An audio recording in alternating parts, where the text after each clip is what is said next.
كيف تكفرون بالله وكنتم أمواتا فأحياكم ثم يميتكم ثم يحييكم ثم إليه ترجعون هو الذي خلق لكم ما في الأرض جميعا ثم استوى إلى السماء فسواهن 7 سماوات وهو بكل شيء عليم.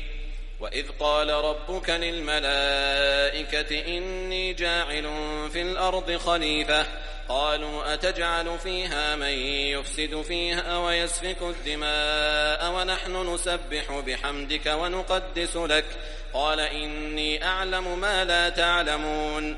وعلم آدم الأسماء كلها ثم عرضهم على الملائكة فقال أنبئوني بأسماء هؤلاء إن كنتم صادقين.